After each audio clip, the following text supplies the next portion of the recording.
Audiovisual Clips.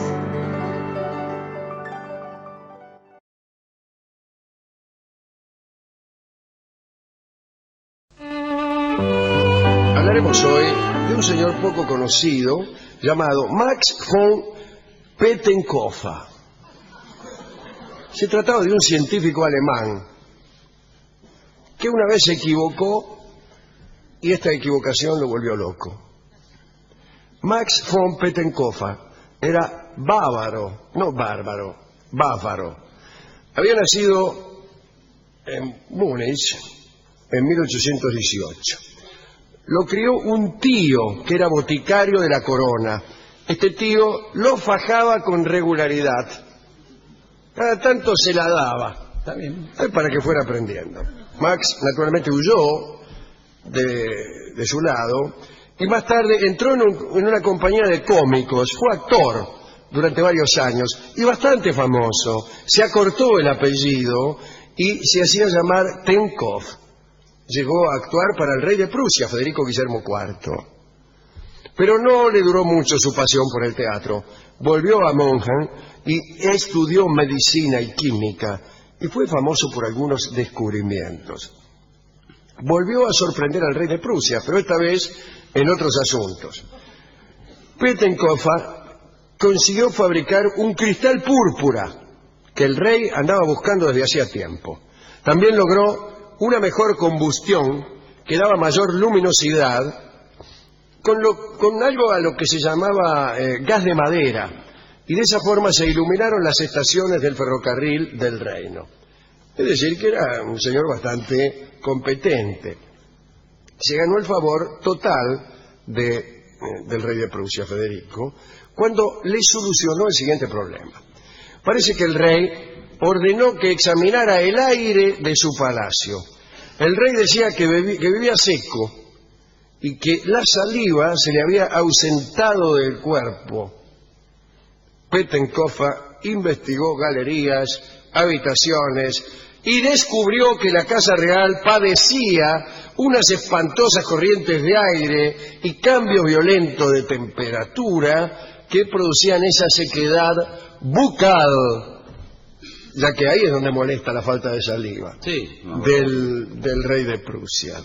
Descubrió también que esto, ¿qué cosa? Quiero decir esto, se debía al distinto nivel de humedad de los muros. Bueno, hizo un estudio completo del palacio, realizó modificaciones y refacciones y el rey volvió a tener saliva.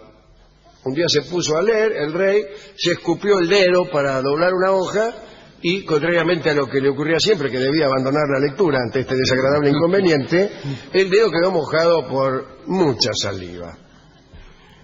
Pettenkofer hizo muchos méritos con este descubrimiento, obtuvo medallas y fue nombrado investigador de cámara. Cada vez que querían investigar algo, Pettenkofer. En el año 1854 apareció una epidemia de cólera en Múnich. Pettenkofer se enfermó, pero pudo curarse. Se había casado con una muchacha llamada Elena.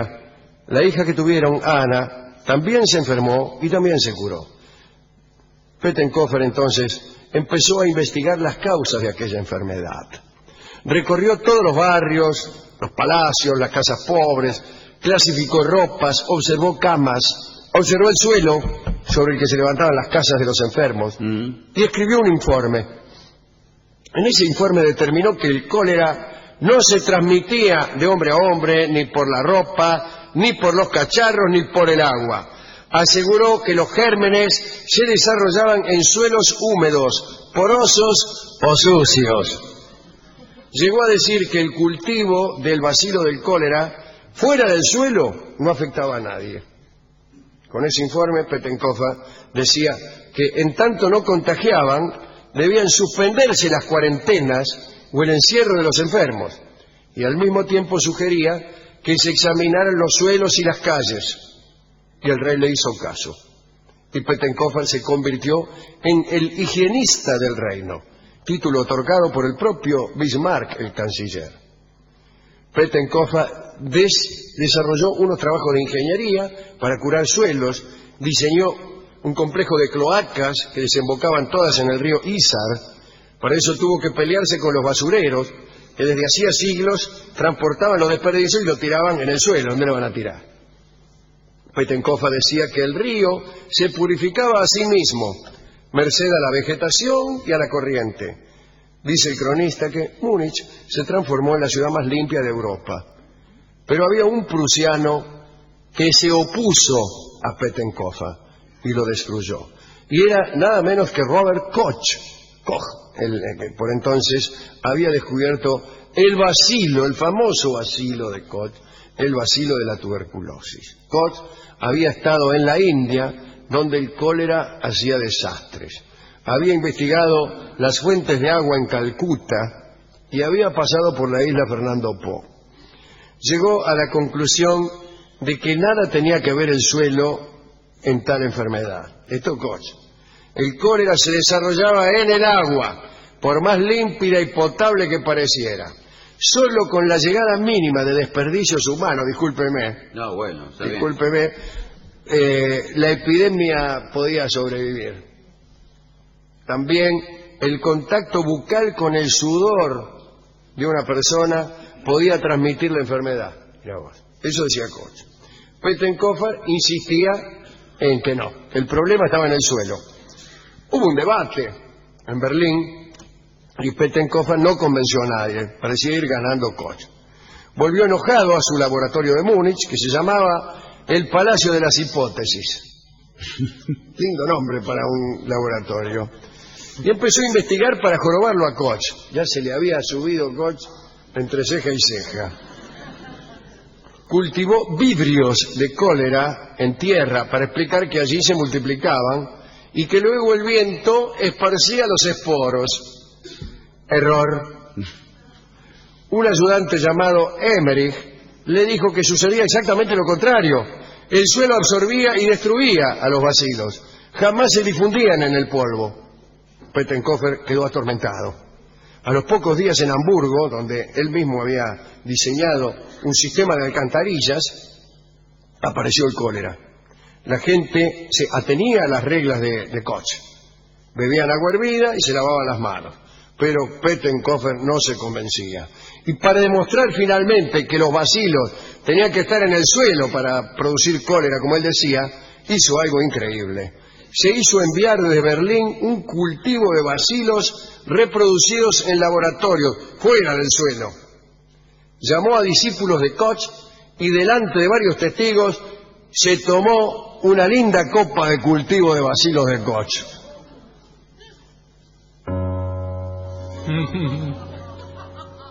Por un breve tiempo creyó que había triunfado. Koch y sus ayudantes quedaron impresionados porque no se enfermaba el tipo. Y temían entonces que cayera la teoría bacteriana que habían desarrollado. Pero muy poco después Pettenkofer enfermó de cólera y demostró de este modo que su rival, Koch, tenía razón. Sin embargo, von Pettenkofer no murió de cólera. 2 horas después de reconocer su diagnóstico, se pegó un tiro.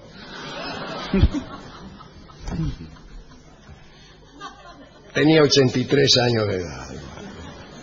¿Qué nos enseña esto? Mal perdedor primero. Sí. Primero, que el cólera sí se transmite por agua. Segundo, que uno no debe olvidar la humildad a la hora de salvar el mundo, porque podría uno estar destruyéndolo. Así que conviene tener siempre mucha prudencia para no tener que andar pegándose un tiro. Y nada más enseña. ¿A quién podemos dedicar esto? Bueno, al pobre von Pettenkofer y a Koch, por supuesto, que nos salvó a todos de morir de cólera. Si no fuera por Koch, ¿de cólera o de tuberculosis? De tuberculosis, bueno, muy bien. Y primero hemos ido al dispensario. Sí. Para darnos una vacuna, porque yo leo alguna cosa sobre una enfermedad y ya me parece que tengo todos los síntomas tengo. Sí, empecé a leer esto y ya me empezó a agarrar el cólera hasta la última línea esta, donde me agarró la tuberculosis. Claro. Y después fuimos a la discoteca y No va a haber un tema de cólera. sí, porque hay un tema sobre von Pettenkofer. ¿Cómo va a haber? Es que Mire usted. la última, esta copa que se tomó llena de bacilos de Koch, bien puede ser la copa del olvido. Sí. Y la copa del olvido, un tango compuesto especialmente para referirse a este episodio No creo. médico, compuesto por Enrique Delfino, justamente para denunciar este error de von Pettenkofer, va a ser cantada ahora por Hugo del Carril. La letra no dice mucho del cólera ni de la medicina en el siglo XIX, pero justamente para disimular. Hugo del Carril canta La Copa del Olvido. Adelante.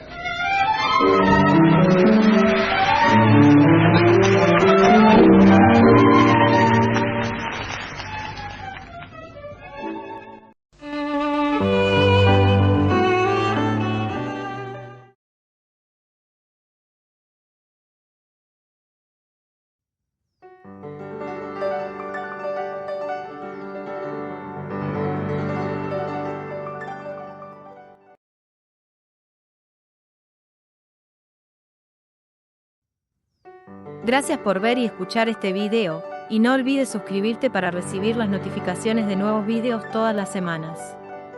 Dale a me gusta si te gustó, y comparte en las redes sociales para que el canal siga creciendo, y trayéndote a los mejores exponentes de las artes audiovisuales.